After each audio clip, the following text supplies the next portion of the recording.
Ja, vi prøver at starte her 14.7.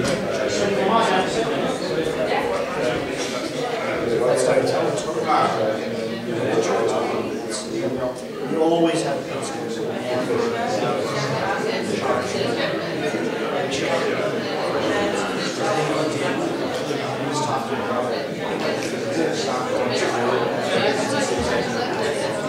we started charging the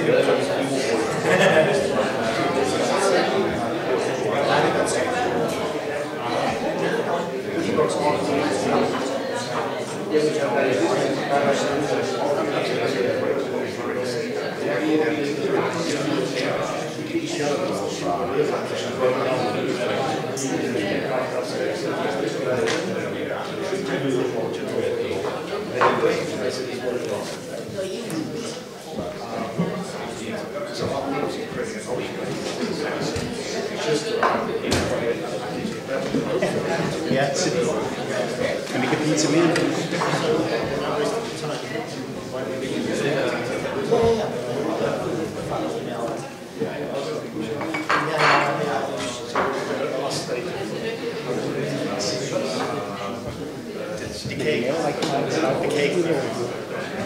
Okay, everybody?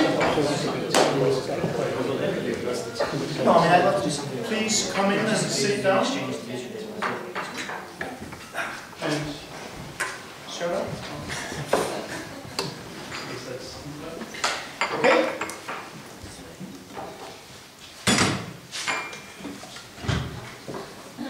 So, I would really like to hear what you have been talking about here in the break. The juice finally came, so I hope you all got some of it.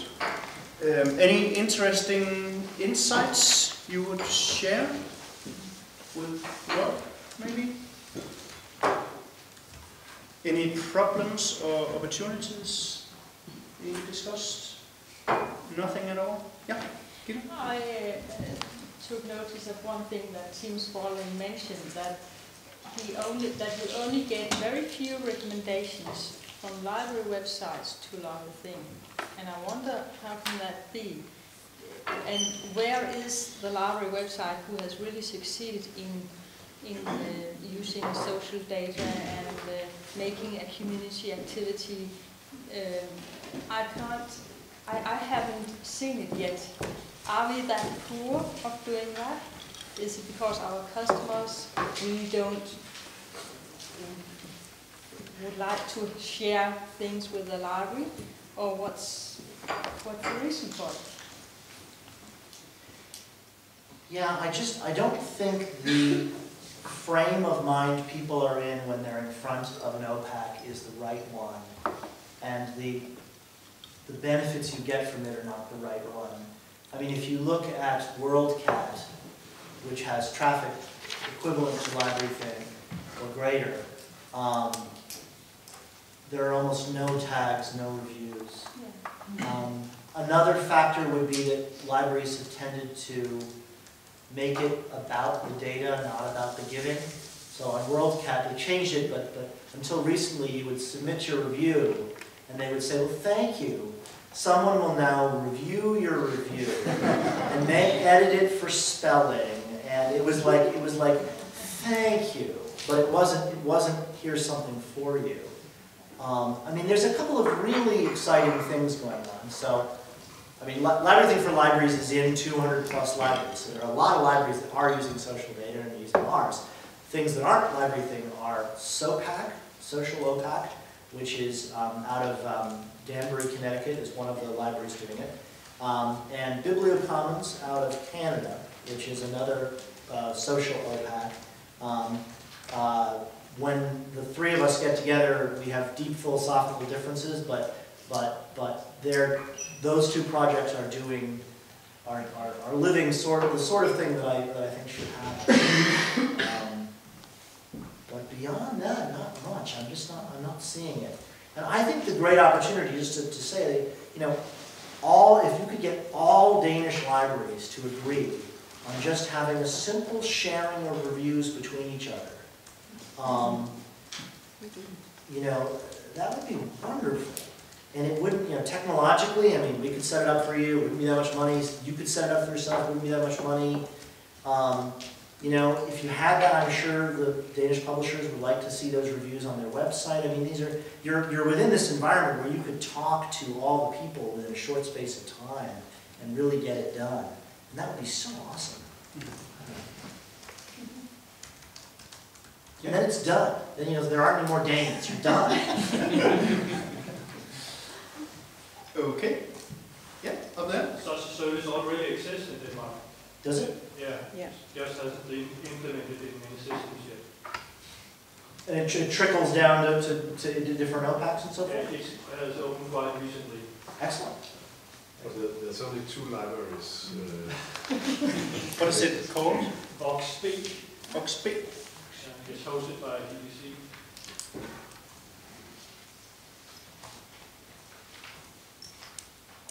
Yeah.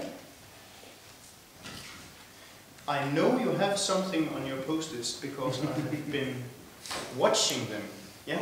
Before we go to other posters, Yeah. I can maybe Okay. add something to Teams about WorldCat. When WorldCats take these kind of features, the feature that was most popular was to making lists. Yeah. But their problem was that people use it not to make lists for to be shared with other people. People most use it to make lists for themselves. Right, but if you do it right, I mean, Library Thing members tag books for themselves. They don't do it altruistically. So you can, the core of global value is still personal value. If you do But it. you can share it. Yeah. Oh, you said because the default was not sharing? Yeah. People, yes, most of the people using it make it private. Right. Actually. Yes, and the reason for it was in fact that WorldCat don't have a system, a function that many other system has, that you can make a list for yourself, make a pickup list and print it or send it to your email. Can you do that live, I think? Yeah. Yeah. No, I mean, you have to choose between making your library entirely private or entirely public right now. We have a feature to do part, but I don't really care that much about people who want their libraries to be private because all of the value comes from the sharing. And I mean, this is the standard thing that Flickr, which is this great photo sharing service, and now sort of taken over by Facebook, but before there was Flickr, there was a service that was identical to Flickr, but by default, photos were private, and so nothing happened. And, defaults matter. Defaults matter a lot.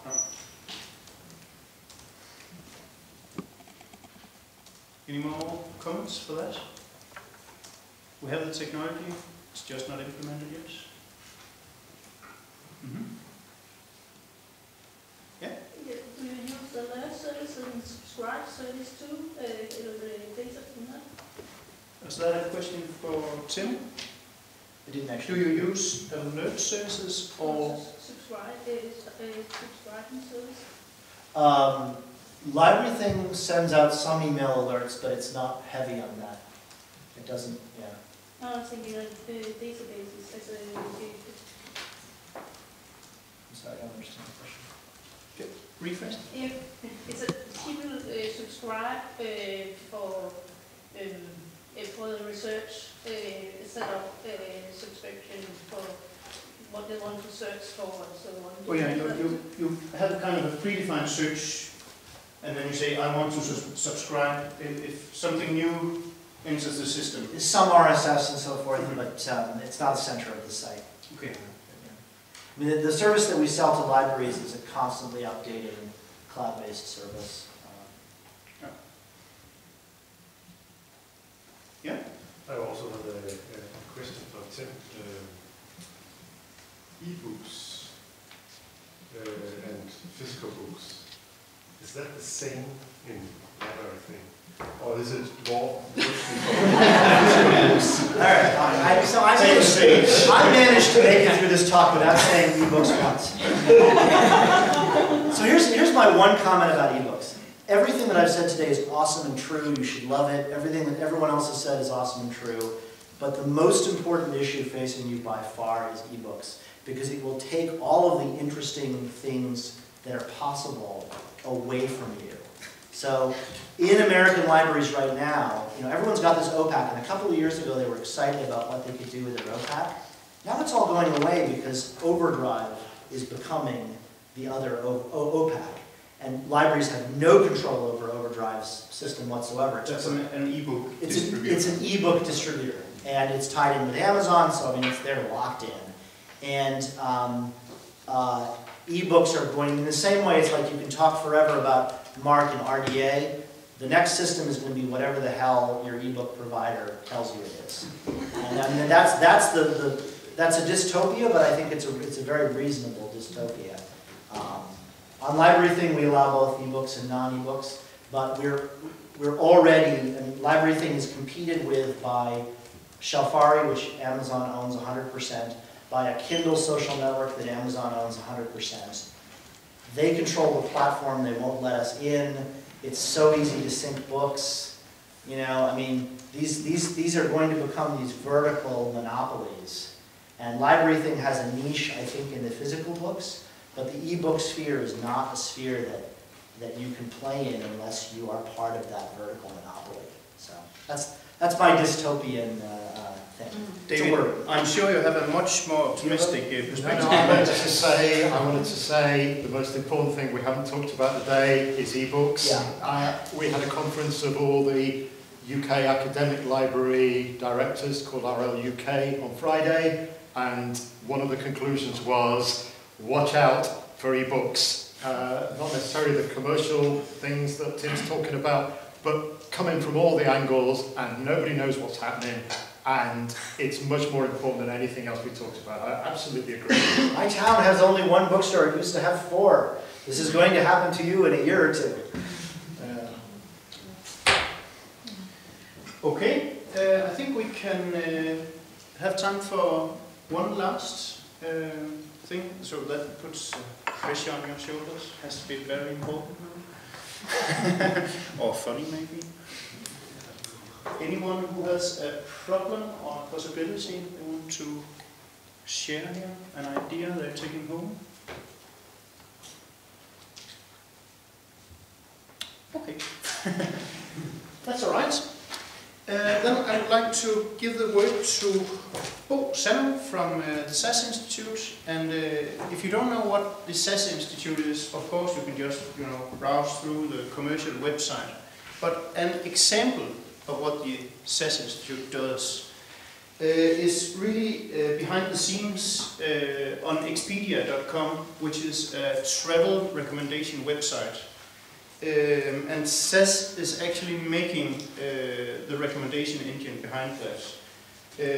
As a user, you get your usage history gathered, and that is on hotels, cars, and plane routes. Yeah, flight routes. And as we talked about, does this happen on the fly or is it pre-processed? This happens on the fly. This actually happens on the fly, and data from 300 websites are included. So where Bo comes from, they do some quite heavy data analyzing stuff. This is big data. When you have been talked about big data, they got, Expedia got like 10 or 12 times as much data as Amazon got. So being able to do this real time, this is how to deal with big data. But that's not the thing I'm going to talk about today.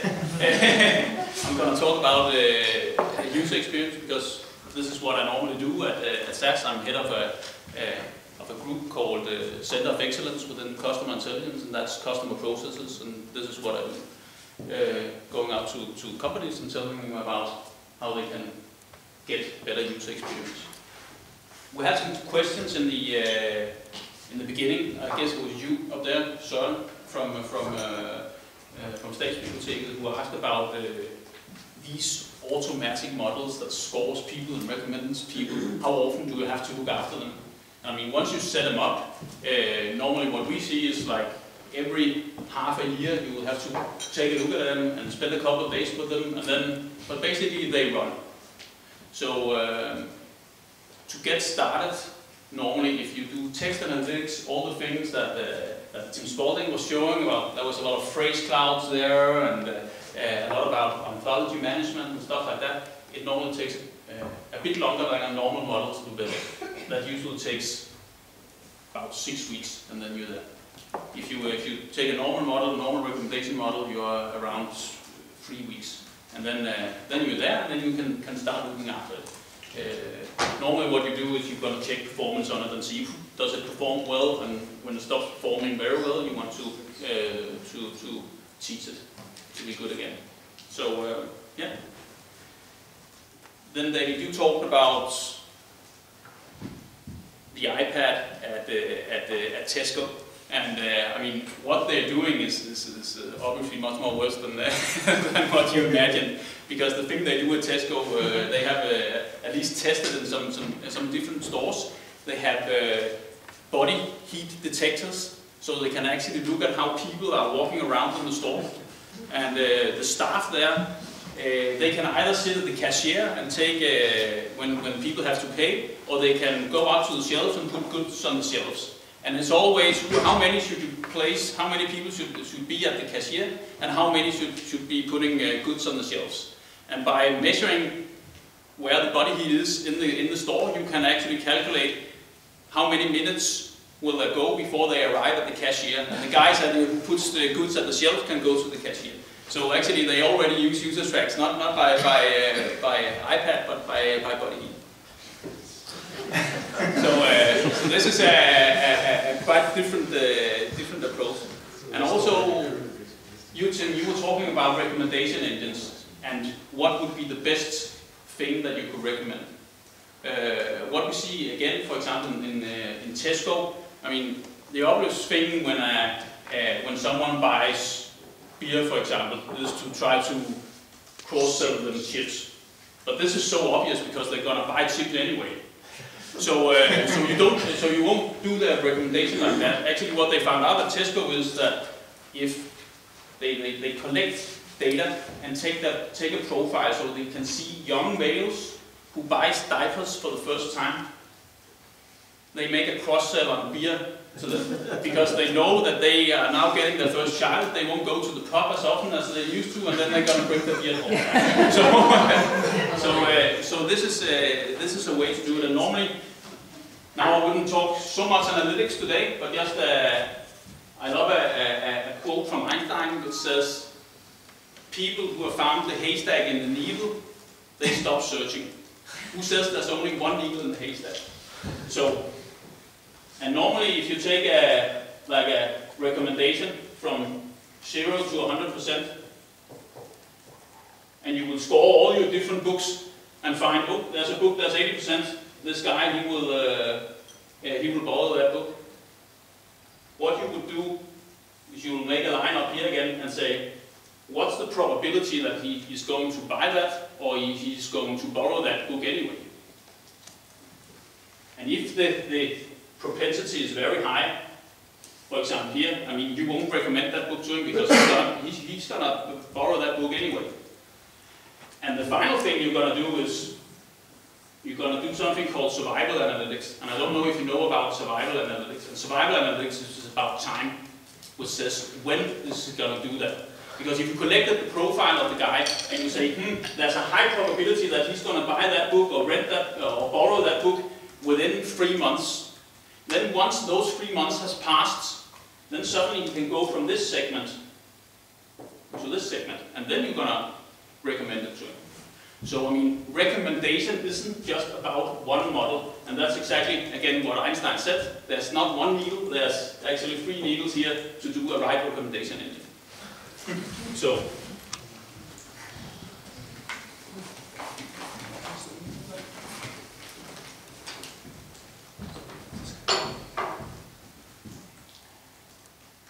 Then about filtering. I mean, Peter Swire, he talked about filtering and said, this filtering, it prevents you from being innovative. And I think it also has to do with thinking about how you use your models. Because if you, for example, make, I mean, there's the classical recommendation list, like peers like you, they also like these books. But what about having a recommendation which says, people on death row, they read these books. I mean, this is just another way of looking at it, just like you made something called, you obviously don't like this book. I mean, it's just being creative about your models. So, I mean, you can still be innovative, but it depends how you use your models. Then Peter Spar also talked about two different things. He said social filtering and mathematical filtering. And I guess this can be combined. And I was not going to talk about it until I also heard what you described about the library site, about all the social filtering that is happening out there. Because what we see, I don't know if you're familiar with,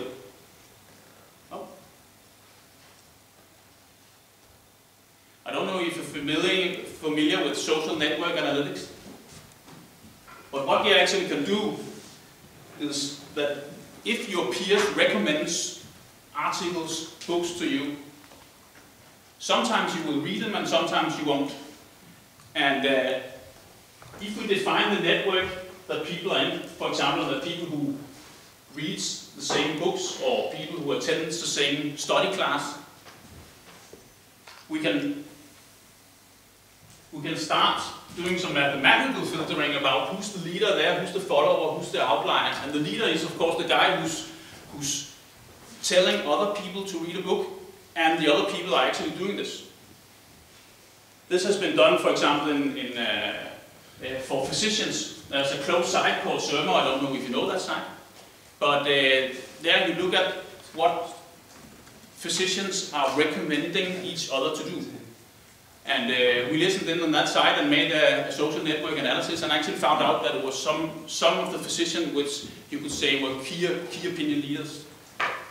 And the recommendations you do to the key opinion leaders is totally different from the recommendations you do to the others. So, yeah. So that was just short. What? So now we go on with the real presentation. So first of all, this is a short agenda, but the first thing I'm going to do is to try to twist your mind a bit, and some of you might be a bit twisted anyway. So, but then I'll explain how do other key companies enhance user experience and user tracks, and I will show you what is actually happening under the hood. We've seen a lot of examples today. I'm not going to show a lot of examples. I'm just going to show what is actually happening under the hood. You said, Tim, that you have difficulties in really using user tracks for creating things, and I'm going to show exactly how you use user tracks. But in order to use user tracks, you have to twist your mind a bit about web analytics, because this is normally the way we see about web analytics. That you have a certain amount of visitors, that you have a certain amount of page views, and then you'll say, I'm going to do a behavioral segmentation, and I see what are people behaving on your website. And this is, I mean, this is okay. This is fine. You can use this for people who anonymously are coming to your website and you can't identify them. But, and these are also some of the reports you might do, where you say, these are the search criteria that the people have been searching on, and this is actually the books they have rented. So this is just a funnel report. And you can use that, of course, to, again, for anonymous visits. But once you start to be personal, you want to ask yourself a few things. What does your browsing reveal of you? What's your origin and where are you going? When did we last interact? Do you resemble a unique profile? What are you most likely interested in? What are your previous experience with us? And in order to do that,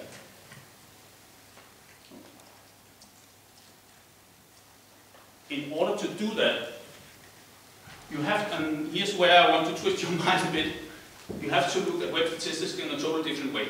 Because normally, when you look at web statistics, you use site-based user tracks. You look at the website as the key, you don't look as a visitor as the key. And this is not the way to do it. You have to assemble information at a visitor level and keep building a profile when the visitor returns. So, try to forget the old web statistics and try to look over here. And this is a maturity matrix where you can say this is where you start measuring on website, and then you start being more and more unique and start to be customer driven and not website driven.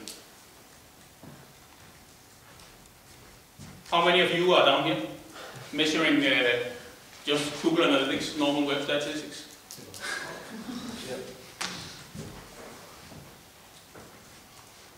What about, yeah, I guess you in library, no, your library site, that's around here, or are you still collecting down here? Yeah, I don't care. You don't care, you don't use it? Okay. I assure you, you've got to care about it. So I don't mean generally. Some businesses you're not necessarily judging at the same level. But. No. So, but the main thing is you have to start looking at the customer ID or the visitor ID instead of site.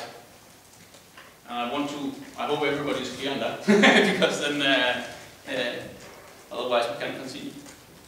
Well, what actually is happening is that you have a cookie that identifies the visit that comes to the website. Either the customer identifies himself for the first time with an email or with a login, or you create a visitor profile just based on a visitor ID that is created when the visitor hits the website for the first time.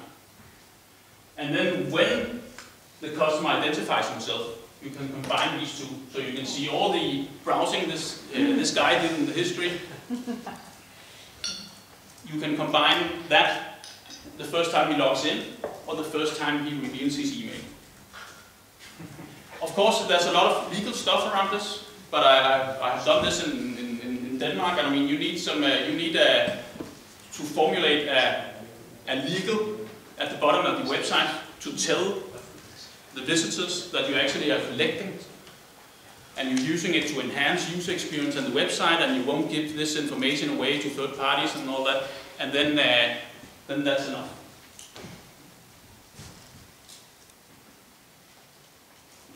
So, what it would look like, I don't know if the screen is, can we make it look a bit better? Did that help? Yeah, that helped. Now I can't see anything. So.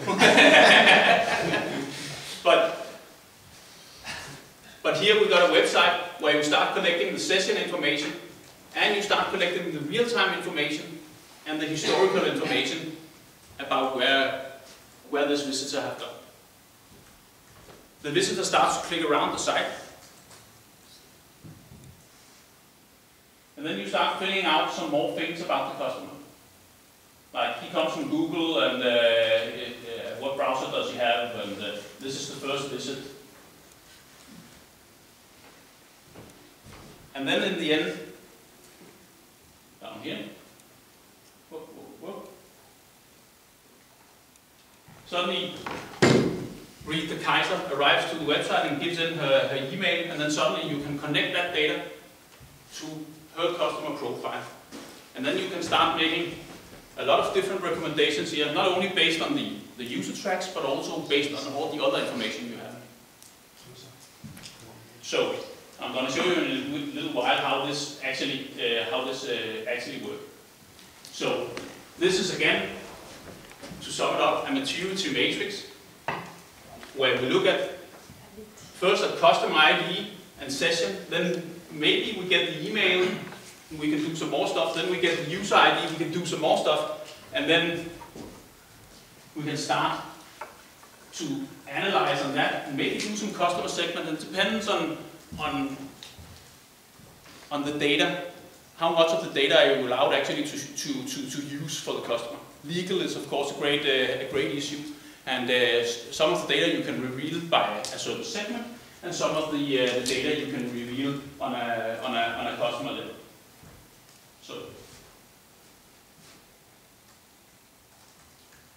So what I'm going to show you now is a small video of how this is actually happening in real time. And what you're going to see is a collection, which is actually a tape recorder, which tape records everything the customer does when he arrives at the website. Then there's a rule engine. You talked about customer events, and you talked about maybe Amazon and maybe Tesco use those events. I bet they do. They use a lot of them. And actually how you use those events in the session and make some personalized content for the visitor. So, this is a small movie. Let's see here. It looks like this. It's not an error.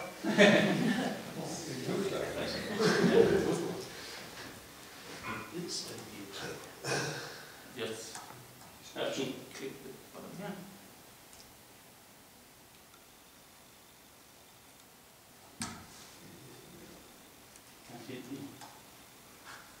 I have to make it available for my screen as well because I can't hit the play button. So.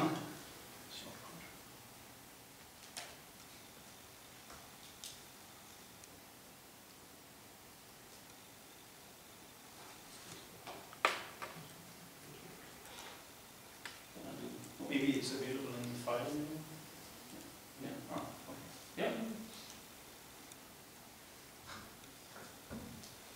It's still not an error. It'll start to show you what is really going on.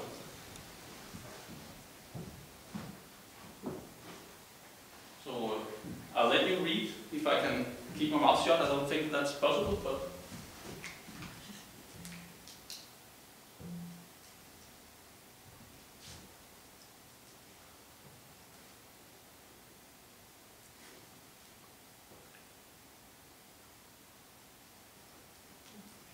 And the first thing you will see will happen is that the user, he will log into Google.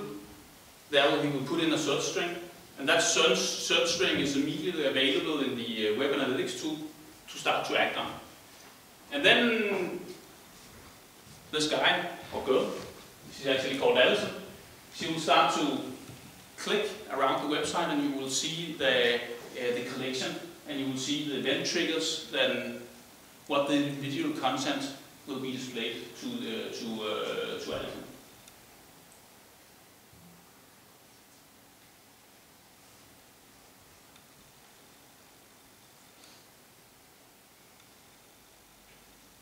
So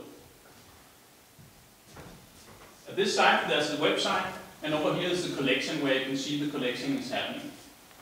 Now she's clicking already from Google, and we'll give her a health insurance score of 5. Now we'll give her a health insurance score of 10. And you can see over here the collection of everything she does. Now she enters a calculator, and when she enters a calculator, this is really an insurance a score that will affect the total score. And actually now she starts to type in her name, and you can see already here the name is coming in before she pushes the submit button, so you can see what is happening. Yeah.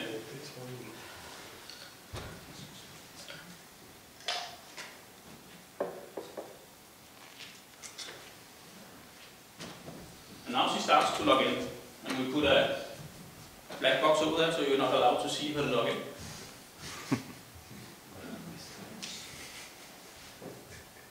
And you will actually see in a while that suddenly here I can't see if you see it, but right there it says event, and this is an event trigger that is programmed. If she does this or clicks here, then an event trigger is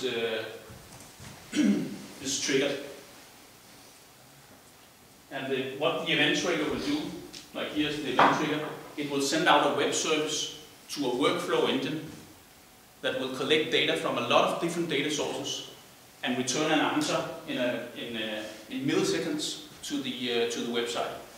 to the website's content management system, so you will have an individual personalized action. This is just a banner for this girl Alison that is put on there. Of course, you wouldn't. I mean, this would be not only a banner. This could also be a recommendation table or whatever.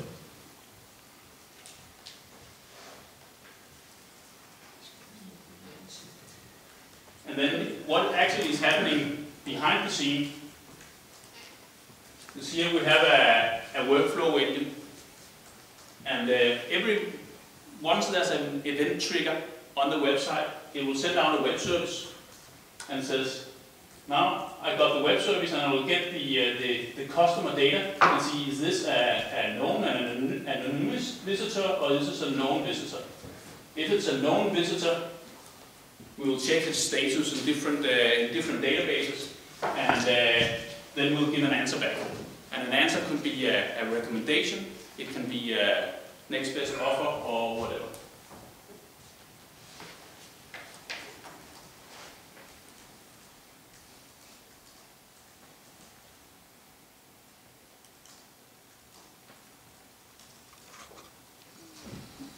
The other thing where we use this is, I worked in a company, I won't reveal its name,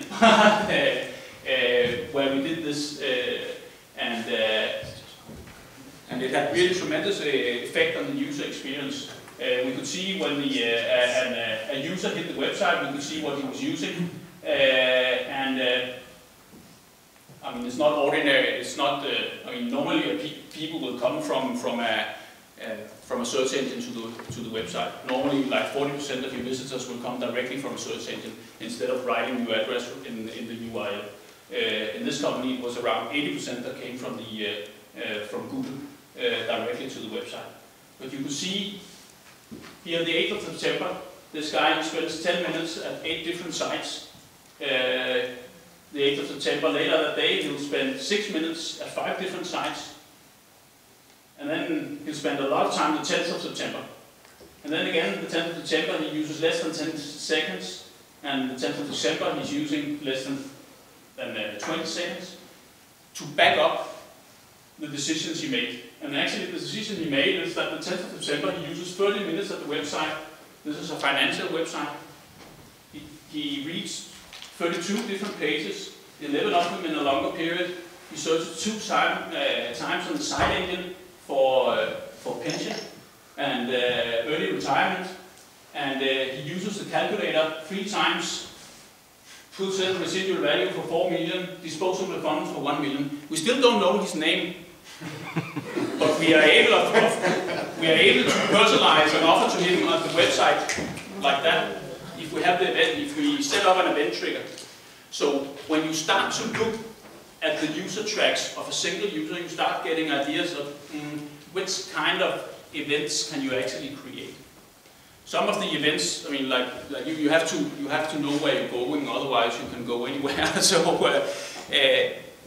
but also looking at the data will help you see what do people actually do when they are at the website, and try to follow a single user instead of try to follow your website.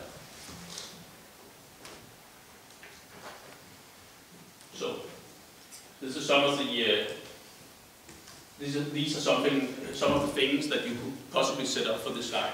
He may be at risk of going on early retirement. Maybe we should propose him a call so he can speak to a financial advisor about how to go about that.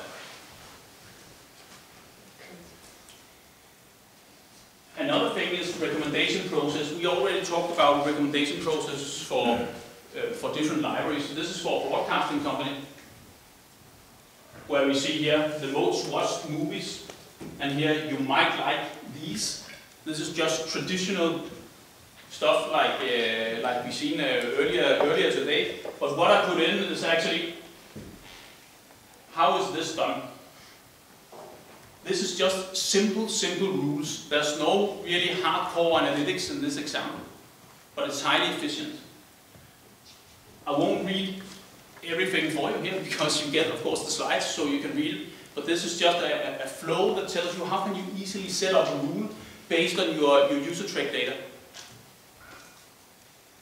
And the rule, of course, the outcome of the rule is that you get this, you might like these movies, or you might like these books.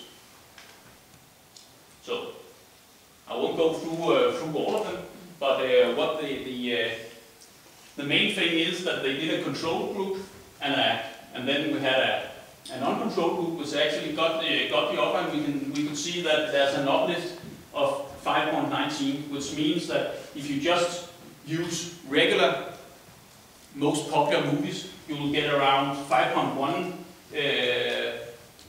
people clicking on the recommendation. But when you do it in a more advanced way, you get 12.6%. And this is just simple rule-based analytics. It's not advanced analytics at all. Gartner has made some surveys about how much you can expect when you start to do really advanced analytics. And if you don't do anything at all, just let everybody see everything, then you will normally get, of course, very, very low clicks. Once you start making rules, then you will normally get around a list of 10. So you'll be 10 times more effective. When you start using analytics, you will get a list of about 20. So this is another example. This is Air France. Exactly the same way as we've seen before, but here we know this customer is about to leave Air France. So when he's booking his flight for the next time, we'll say, if you book this flight, we'll add 2,000 bonus points to your account. And again, what is happening here is that, again, an event trigger is going in. This guy is going, he's just about to book a site. We'll take it to a web service and say we have to retrieve the customer's flight information. We have to check his mile balance and see if there's a free flight available. And then we'll, if a free flight is not available, we'll make him a loyalty offer. And a loyalty offer can be 2,000 points. So this is actually what is happening behind the scene. I promised Jens that I wouldn't touch much about text analytics, so I just want to touch upon it briefly, because there was obviously a lot of text analytics going on, especially in the library example where we had phrase clouds and ontology management and all that stuff. But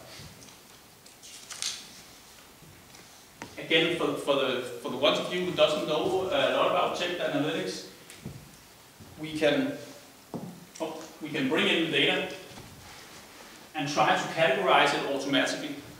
You said that you had a guy spending, I don't know how much long time to categorize the stuff, but actually the things can be categorized automatically. But it's very, very important that that categorization model is checked by guys who know something about books, because obviously you have to bring in the business knowledge.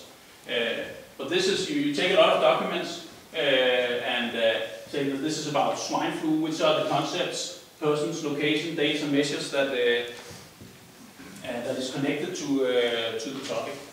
And the reason why, again, it's important to look at text analytics for user tracks is that information workers, they spend up to 30% of their day working looking for information that they need. So there's a lot of wasted time in looking for it. And I just highlighted this. Generic search tools return too many matches. And I could also see in the end here I have made a small case of Statsbiblioteket, how you could actually measure and do personalized stuff on the Statsbiblioteket, and I could see this was definitely the point when I searched there for in the database. I got so many matches I didn't know what to choose. So and the reason why this is important when we do web statistics and when we do user tracks is that users are different. If we, for example, search for cat, then the old woman, she will connect cat to something totally different than if we take the veterinarian. There's some totally different words there, and this means that when people are visiting our website, we have to connect that data to the profile. Is this a teacher who's searching? Is it a scientist? Is it a student? And if we have categorized all the concepts around different articles and different books, we can do a much better result for the search result. So, yeah. And again, a quick slide because Jens said that you were very good at doing text data mining, and you knew a lot about that. So, yeah. So just put in a slide where you can see also a maturity of what you actually do at the beginning, where you start to do manual content tagging and start to develop from that.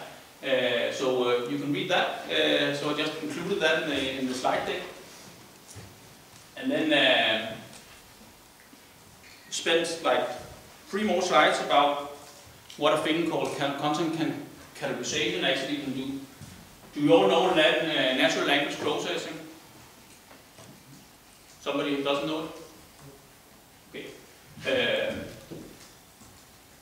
But again, this is an automatic engine that goes in and parses and analyzes for entities and events. It can go in and check books, articles. Of course, they have to be available in an electronic format.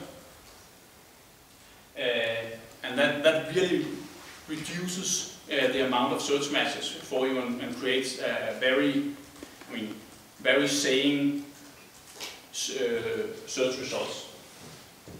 This is just an explanation of what language processing is. Won't spend much time with the with some screen caps there. But this is actually how you look at a text. And you say this is about earthquake, and it's rated in a taxonomy where it says earthquake. So if you look for earthquakes, then this document is a place to look. And Chicago Tribune is using this on their website to do automatic linking. So once you start reading about something, you get automatically links that are connected to the things you're reading. If you go to New York Times, actually what they do is when you start searching at topics, a web service is then again sent out to an engine where it's calculated what the automatic identities is and the automatic categorization, and also top topics this week for this specific person. So, yeah. Same about CNN, doing the same thing about content categorization. Yeah. Got around 10-15 minutes left to go through Statsbibliotek. So this is an example of how you could use this in the library world. Again, if I take this, what does your browsing reveal about you? What have you been looking at, search for in your current web session? What's your profile? Are you a student? Are you a teacher? Are you a scientist? When did you log on last time, and what did you look at? Do you resemble a unique profile? Are you newer? Have we categorized you with a specific profile? And then what are you likely most interested in? Analytical models that score your interest based on your profile and web behavior. And it's very, very important that you bring in the other profile and not only look at the user tracks created on the website. So, if I make a similar thing, I go from Google and I search oncology. I have spelled it with a K instead of a C. And this is what I get. I get a lot of articles within oncology. And I just made a small movie of how you could assemble this. Here I go to Statsbibliotek, and you can see the collection is going on over here. I start to, first I put my mouse over and put it in English so everybody can read it. And you can see actually here I start typing on oncology, it's coming here. see, oh, there was a misspell, so I went back again and started to actually, I started to type in again. And here's my search results.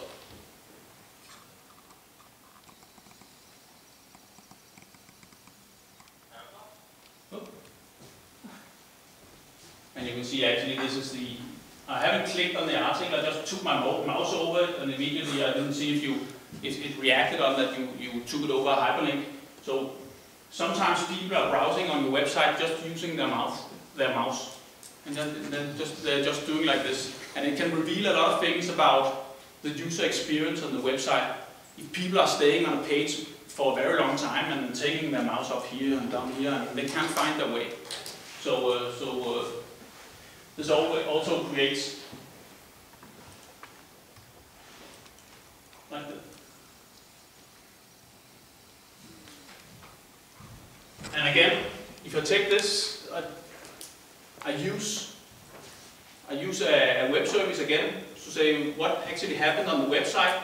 I have a data that tries to identify the customer and says this is a known customer or unknown customer. In this case, it's an unknown customer. And therefore, I'll just score the customer based on the customer's clickstream. And that's based on what has the customer actually done. He has gone to the search engine, he has typed in oncology, and he has put his mouse over a couple of documents. And then I'll score him, and immediately returns a recommendation that would look like this. Your most recent search, your peers have also searched for, or we suggest these articles, top 5 most read documents and stuff like that. So this is actually the outcome of collecting data for a customer, and this is anonymously. If we look at another movie, here you can see I'm just browsing on the website, going to different hyperlinks, and it says where I put my mouse, not mouth. So,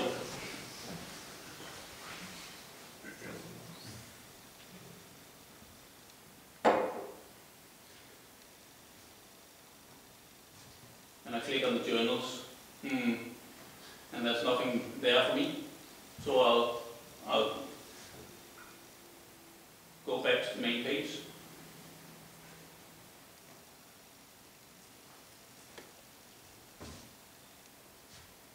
And I'll go into the database and try to look for a specific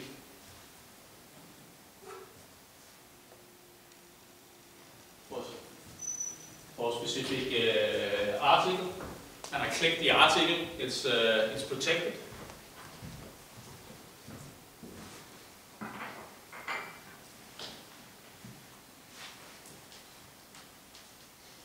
And again, I'm searching for something because I didn't find exactly what I wanted.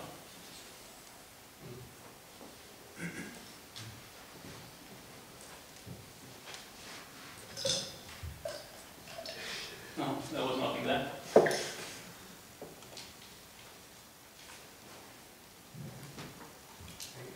So I'm just searching for another thing. I'm searching for art.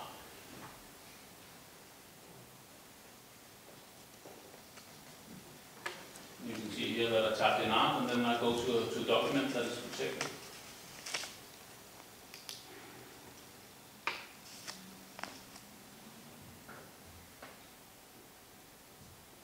And then I'll go to the login page. And as soon as I start logging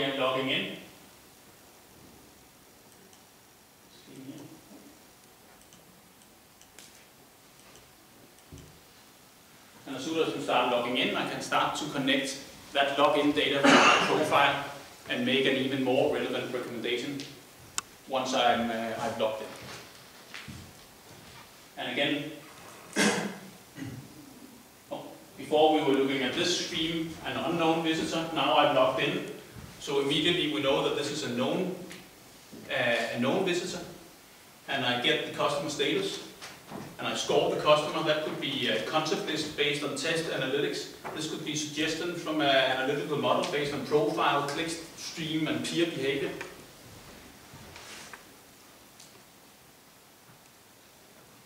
And then I get this page. Like, these books might be interesting for you. Did you know that? And over here, other teachers have read. And now we use the word teacher because we know this is he has logged in, and we know that this guy is a teacher. That we can see that from his profile, or it could be a teacher. You might want to look at these again based on custom profile segment, recently downloaded journals. So that was basically it. Thank you.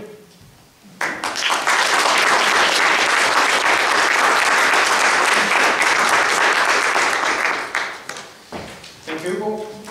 Any questions for? Oh, we have at least 10 minutes for that.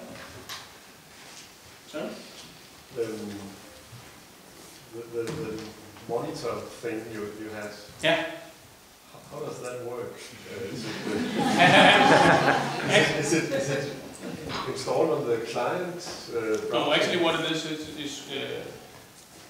if you're a webmaster, you'll just put a small script on the bottom of each web page. I mean, not the entire website, but you might have like 10 different pages on a website, and then you put that script, and it starts to connect immediately. So no tagging or anything. It's just a small script. But it's not Google Analytics. No, it's not Google Analytics. No. It's because Google Analytics. I mean, it will measure the website. It won't measure the customer. And we, when we look at user tracks, we want to start measuring at a customer level. You can manipulate data from Google Analytics if you take it out. But to do it in real time, then you've got a problem. If you want to do it like every night, you will score a customer and just score him in batch, and that recommendation just wait for him.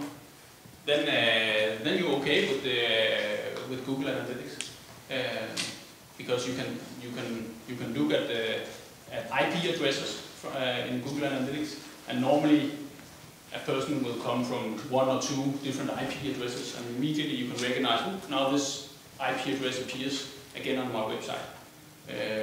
Around 80% of IP addresses, they are unique. The last 20%, I mean, you can't count on them. So, so you can definitely start. You can definitely start by just looking at IP addresses and cookies. But there's some things legally you have to be aware of when you start looking at cookies, because if it's something called a first-party cookie, a second-party, and a third-party, and some of those cookies are illegal. So you have to use the ones that are legal. Yeah. Yeah. Other questions? I do have one. This one. Yeah. Was there one? Okay. Yeah.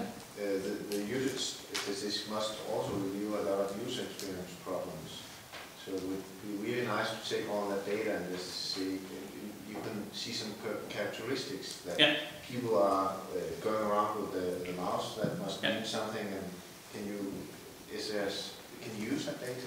Yeah, you can. Because normally, of course, if you've got a form on a website, you would normally only look at how many actually submitted this form. But when you track the user, you can see now this user he started to write his name here.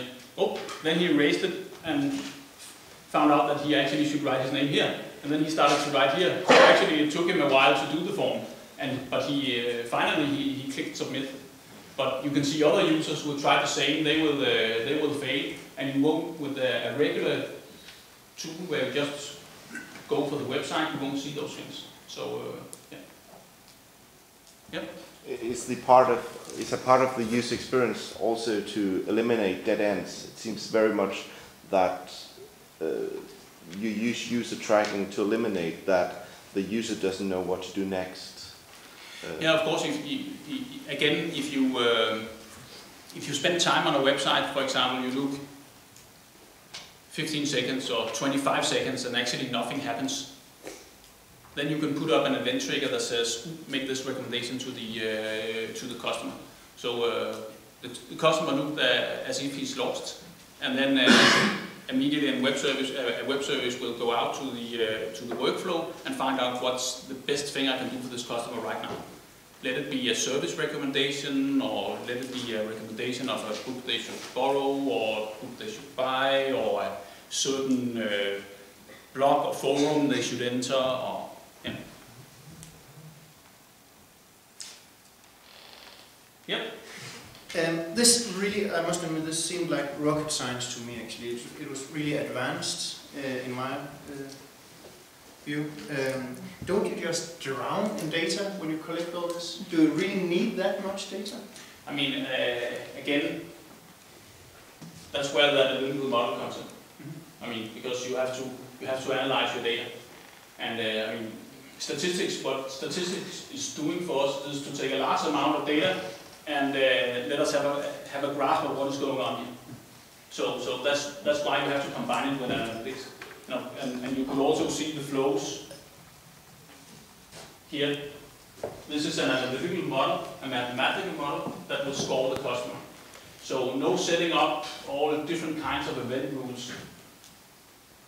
We'll create a model that creates the best recommendation right now. Of course, those models have to be checked and looked over by people who knows about their business. Because otherwise it would be too easy. I mean, then any mathematical guy could do this. But you have to combine the mathematical model with the business knowledge of your specific industry, your specific brand, or whatever, to look after that the model performs the right way and gives the right recommendations. So, okay. Another side of it would be it looks very expensive. Is it so?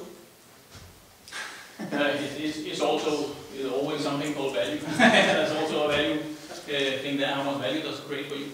But how large corporations do you work with when you're doing stuff like this? Both large and small, actually.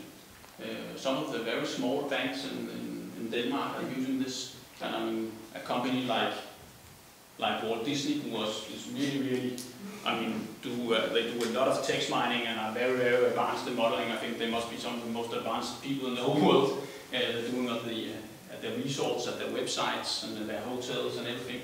And they're using it. So it's both, I mean, small companies and very large companies. So, yeah. How do you measure value? You shared a figure that showed that there was an increase in value. Is it a value for the customer or for the company, and how do you measure it? Yeah, I mean, for the customer, normally we'll do something called engagement score. Yeah. And engagement score is the first small movie, or small clip I showed you, was you could see the score. This woman first she clicked on a banner, then she clicked on another hyperlink, and you saw a score was built up. And we can see that when people start to interact with the website and continue doing it, I mean, they're building up a score. And that's an engagement score, so you can see they won't click on a lot of stuff if it's not relevant. And then again, if they return to the website, I mean, the score will get even higher. So, and again, if, for example, the broadcast example I have with me, where you say that suddenly instead of 4% of the customers will click this recommendation, 12% of the customers. I mean, they won't do that for fun, it's because it's more relevant to them. So at the same time, it's creating more value for the broadcasting companies because it's lending out or selling more movies, and at the same time, it's relevant for the visitors because they see immediately, ooh, this is a relevant movie for me, and I'll click. So. Yeah, so you need to combine the both, but it's not possible to just create value for the company, because if it's not relevant for the visitor, then they won't click. So, yeah. One more question. Yeah, your case was missing one part. Okay. What should we recommend when we know the customer? Yeah. And you told that then we should need to create different profiles. Student profile, private person profile. Yeah, for example. But I don't know, how should you do that in a library? If you could create a student profile, how do you create a profile? What is a profile, and how does that help you to recommend a specific? That's starting to develop a model, and when you start to develop a model, you have some kind of hypothesis. For example, the students who attended this class or this class or this class, they have different behavior, for example. Then you take out the data, and you start to show, this hypothesis, is this true? If you find out it's true, then you're beginning to building a relevant model, or at least you're beginning to get data that can build a relevant model for you. So you're doing it by calculating. Yeah, you have to explore your data and find the patterns in the data, and then once you find the patterns, then you can do a model. So so it's in the beginning of such a project, it's just taking out a lot of data and try to start to analyze it and try to find patterns in it, and say, we can see that there's a pattern over here, there's a pattern over here, there's a pattern over here. What about the slide you had where you had this cat and you had this old lady and you had this, I don't know what it was. No, that's an area. So do you have to in order to do those two models, do you have to begin to make some, how do you find the right words for the... First you'll do like content categorization, like categorizing your books and articles. And then you try to look at, every time the old woman logs on and she searches for cat, what is the article that she will click. And then you will start to have you will start to think about, these are the articles that the old woman will click on, and at the same time the veterinarian, you will click at something totally different. And then you can say that your hypothesis that they are looking for something different is right. And then you got the insight for doing a model. So. Okay, I'm going to stop you now. Thank you. Yeah.